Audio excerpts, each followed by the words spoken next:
Oscar, is the Eagles keep winning. Now, the drama keeps popping up. I think the offense, by everybody's metrics, is a little bit underwhelming. But they have a philosophy, and they're sticking to it because it's winning, and I understand that.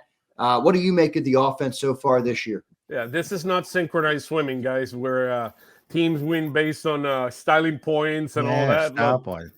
Got to get a 9.5 on the offense this week, Oscar. Look, we're since 2020, 51-14. I mean, under Jalen Hurts' leadership and serenity, we're 6-2. I mean, Hurts has been 6-2 since 2022 in playoff games. I mean, if you go back to the Tampa game, is 6-3.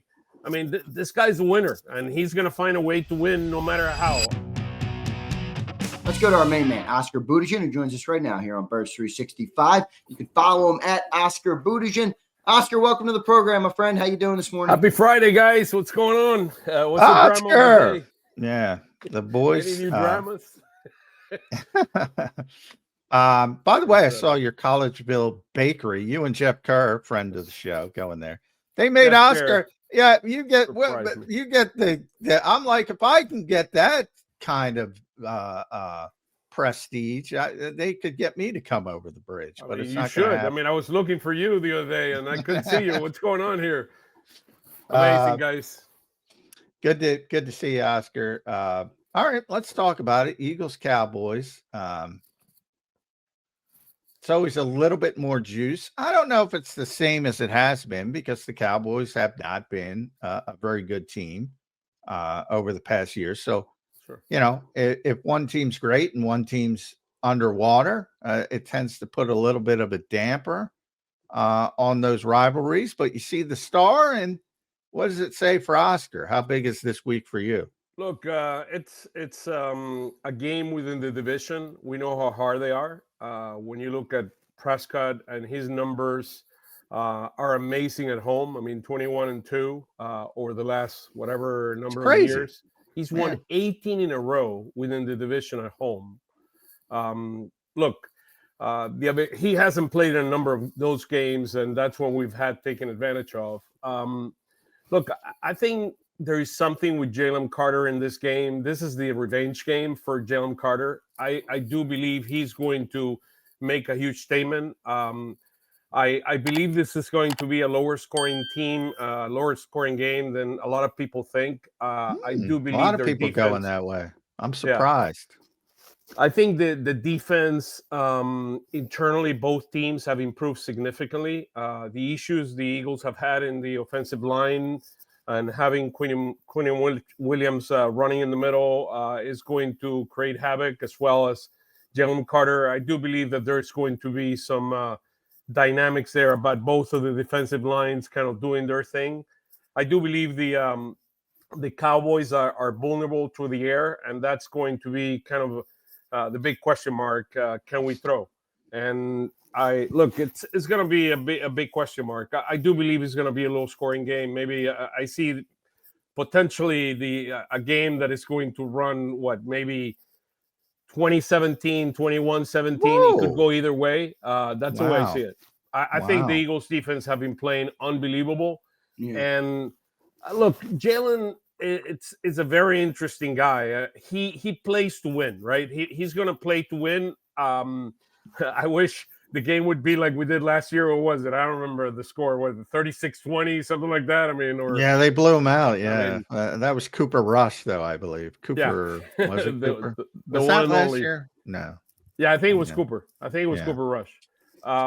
Look, it's going to be a game that I think the Quinion Mitchell acquisition was a huge acquisition. I mean, it's as big as Phillips for us. I mean, Phillips have looked incredible. The other thing we don't talk about enough is about Nakobe Dean.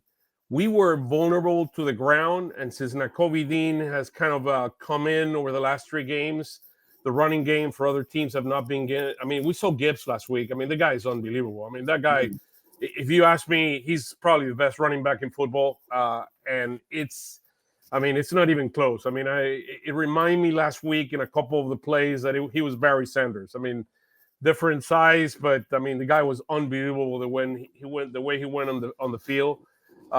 look, I see it a tie game. I see it a very, very tight game, and I think the defensive lines, particularly the defensive ends, are going to play a huge game, and I think Jalen Carter could be the deciding factor here with his revenge game. Oscar, what do you make of the offense, man? You mentioned it there with some of the controversies that have gone on. The one thing that keeps happening, Oscar, is the Eagles keep winning. Now, the drama keeps popping up. I think the offense, by everybody's metrics, is a little bit underwhelming. But they have a philosophy, and they're sticking to it because it's winning, and I understand that. What do you make of the offense so far this year? Yeah, this is not synchronized swimming, guys, where teams win based on styling points and all that. Style point.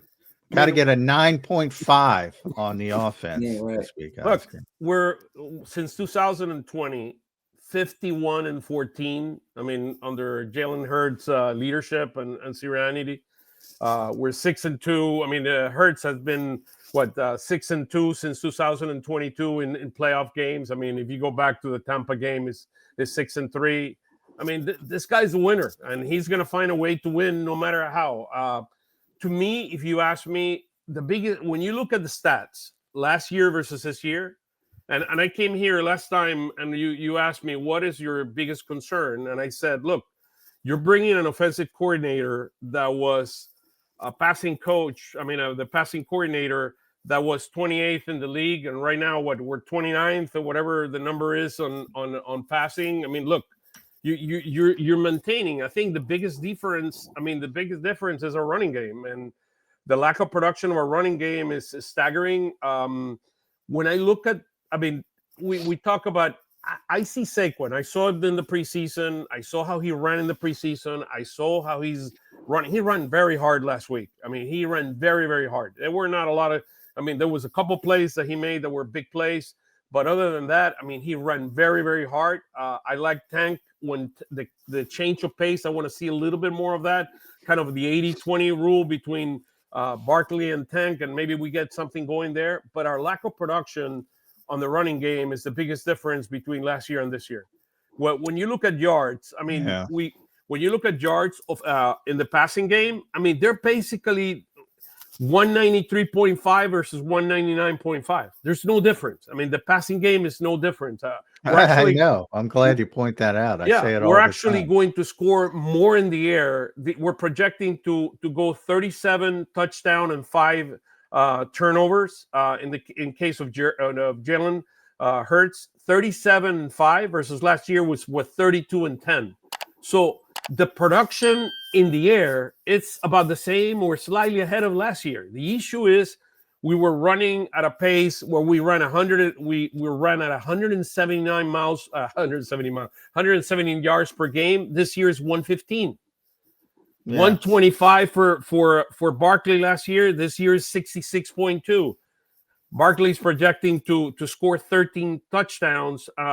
I mean, last year he got 13 touchdowns. This year he's projecting 7. So the lack of production there. Now the question you ask is why? I don't think it's Barkley. I think Barkley looks healthy to me. I think the issue is in our offensive line. The offensive line is just not there.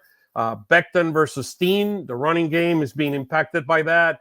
The health of everyone from Dickerson to Lane Johnson to Cam Jurgens. I mean, you look at the PFF numbers, and they're significantly down than they were last year. Significantly, particularly in the running game.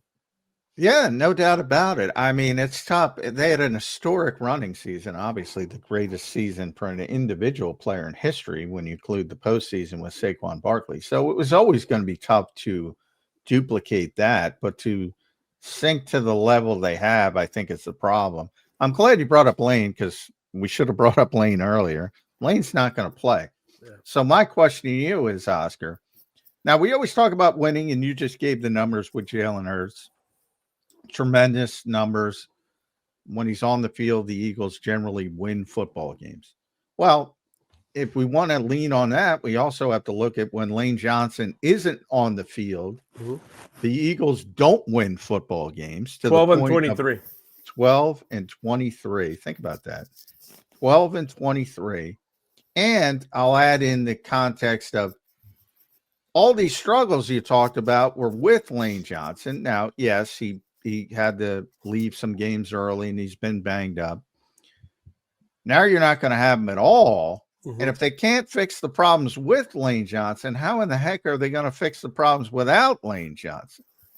Well, here comes Fred Johnson. I thought, one of the things that I mentioned this week is, to me, Fred Johnson is the second most important acquisition how we have made this offseason or during the season after Phillips. Look, the guy has been a very servable tackle for us. When Lane went down last year, he came in and played a couple games for him. I do believe he's servable. He does his job. When you don't hear his name, it's good news. And he's better in pass pro than running. So than run blocking. But so it'll be very, very interesting. It'll be very, very interesting. I do believe the impact of Lane was significantly bigger a few years ago than now. In terms of when he's missed games, I think we played a little bit. The difference have not been like in the past. In the past, it was tremendous. I think Fred Johnson has done his job. And look, I think we're going to go back. And I know you mentioned, can Barkley do it again? And I think we're going to rely back on our passing game to be able to win this game and put a lot in Jalen Hurts' pocket to be able to help us win the game. Oscar, talk to me about Kevin Petula. What's your perspective, man? He's a hotbed name in Philadelphia. A lot of different perspectives. What is your perspective on Kevin Petula? I laugh a little bit when I hear that he's one of the hottest candidates for head coaching. Well, I should have brought that up. He was on Tom Pelissero's list, his annual list. Glad you brought that up, Oscar. Yeah, Ben Johnson was there before, and some others have been there before. Look, I go back to, I heard Greg Cosell said this week something like he was totally confused at the fact that the Eagles passing game looks like a ninth grader passing game, both in terms of concepts and pass and route combination. Look, and you look at, and I love to go to the numbers, right? Smitty production is about the same of last year, 64 yards per game versus 67. His production in terms of total touchdown, he's spreading the ball. I think Goddard has had a few more touchdowns than he had in the past. He's projecting about 12 touchdowns this year, which is great. Smitty had 8 last year. He's projecting to have 5. The biggest gap in production is AJ. 83 yards last year, 51 this year. He doesn't look like the same guy. He looks, and to me, it's a couple of things, right? There might be something physically, or he might have lost a step. But the other thing, his body language, I hate it, to be honest with you. I don't like that. Look, I hate his body language in the game. He doesn't look to me like he's fighting as he fought before. He's giving up in some of the plays because he doesn't trust the dynamics and all that. So AJ needs to play it out this year. It's going to be the best for him. You imagine. Let's just use this thought for a second. Imagine he gets traded, and he gets traded to Arizona. Is he going to be happy with the quarterback dynamic there? Look, he's not going to be happy. So the question is going to be, look, play it out, man. You never know what you have until you lose it. Look, you're right now in a winning team.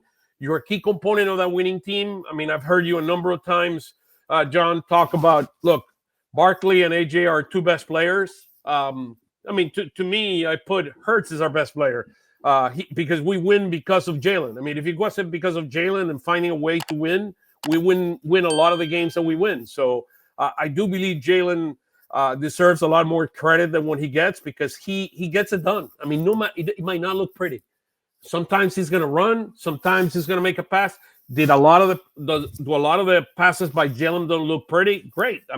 Is he off target many times? He's not a good anticipator guy.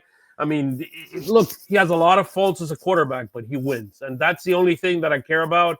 And that's the only thing we should all care about, because if we would be in Arizona, Atlanta, it would be many of the markets. The Jacksonville, we would not be as happy as we're here. So I do believe that we're spoiled to a certain extent. Yeah, well, that we agree with.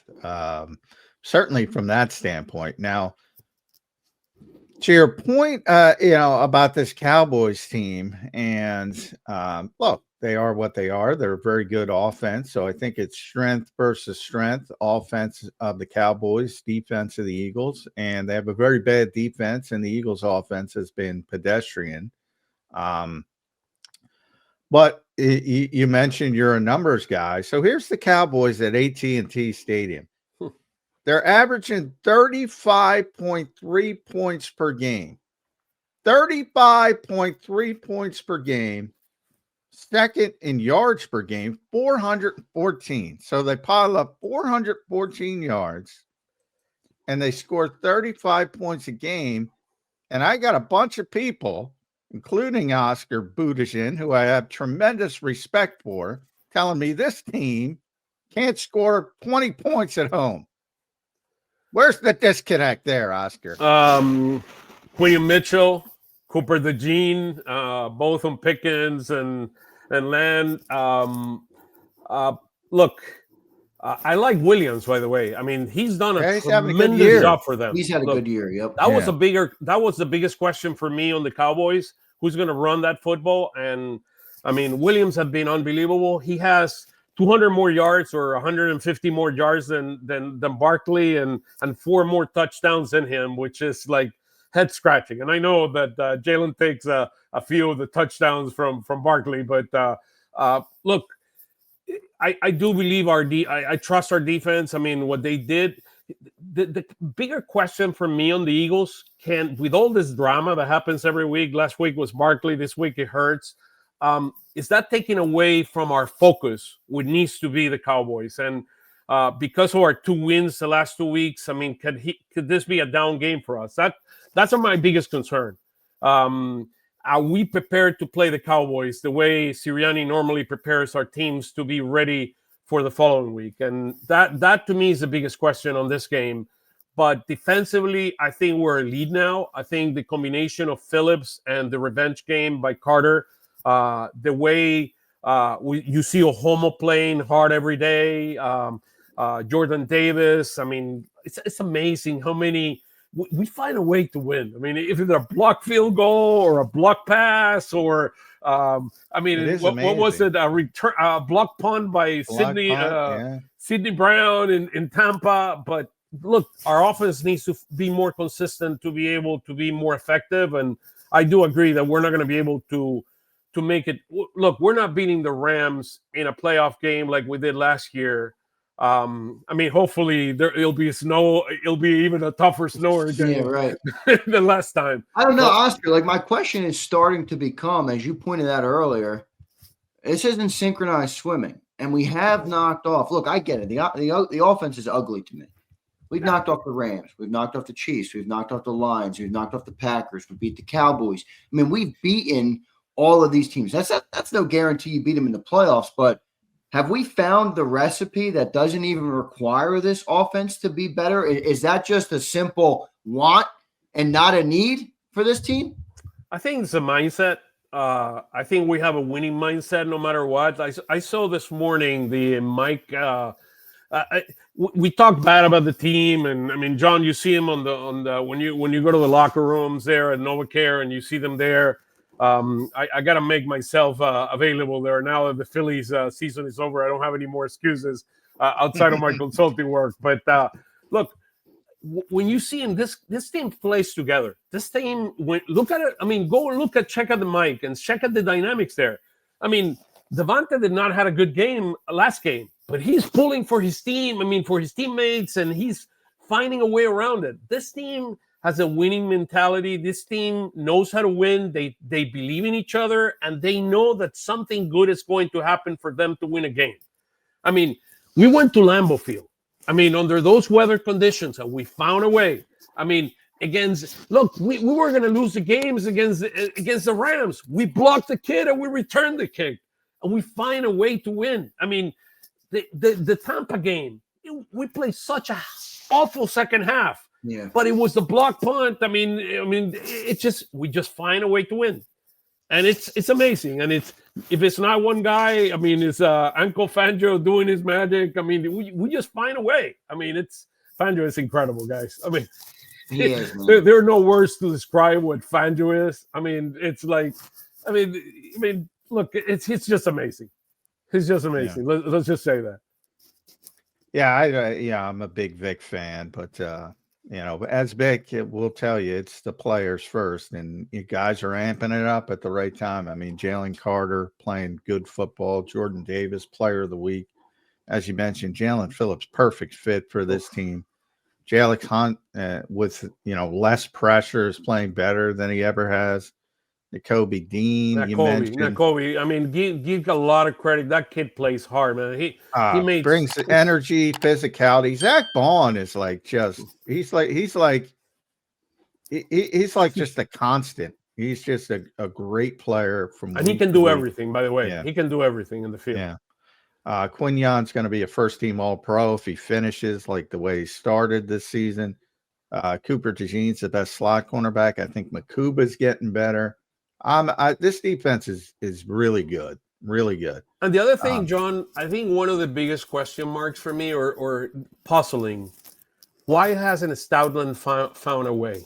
Because the offensive line. Well, I think you hit the nail. I think guys are banged up. Yeah. So we all focused on Saquon and the 482 touches. Maybe it had a bigger impact on the offensive line than it had on Saquon. The punishment to do what they did in such a long season, 21 games. But I see him running hard. So I'm seeing making, moves, and I don't. Well, no, I'm saying the offensive line, the punishment the offensive line took, because remember, you got to be really physical to open those holes, and when you're maybe beating people up on film, you're also getting beat up yourself. And look, Cam Jurgens isn't the same guy. Landon Dickerson isn't the same guy. Lane Johnson struggled with injuries before he was out, and now he's going to be out for at least 4 to 6 weeks. I was preparing for the game. I'm going to give you the difference between last year and this year in terms of rush blocking. 94.9 for Mailata last year, 75.6 this year. PFF numbers. Landon Dickerson, 79.4 run blocking last year, 69 this year, 10 points less. Jurgens, 68.5 to 63.6. Steen, comparing Becton versus him, 74.7. I think that's a huge miss, by the way. Becton, we're missing Becton big time, to 63.2, 74.2. So everything is like 10 points less in terms of grades. And then Lane Johnson, 84.4, 85.4 to 67.8. Look, their run blocking grades are significantly down than last year. And look, it's a shame. It is a shame.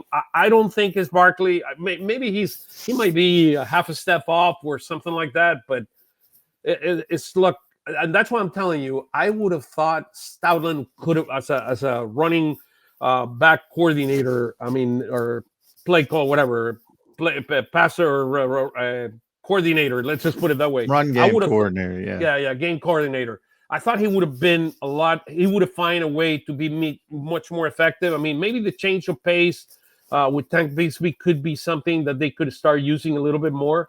I think they got a little bit better when they started rolling out those big Fred packages with the extra offensive linemen with Fred. But now Fred's got to play right tackle, so now it's got to be Matt Pryor. Even that's getting affected. It's been that kind of year for the Eagles in the running game. But what they do, they still win games, as you pointed. That's Cameron Latu. That's one guy that I want to see more playing on offense. Yeah, it's a little bit strange that they don't play him at tight end. He's a tight end by coming out of college in Alabama. He's a tight end. He played tight end. He's a natural tight end.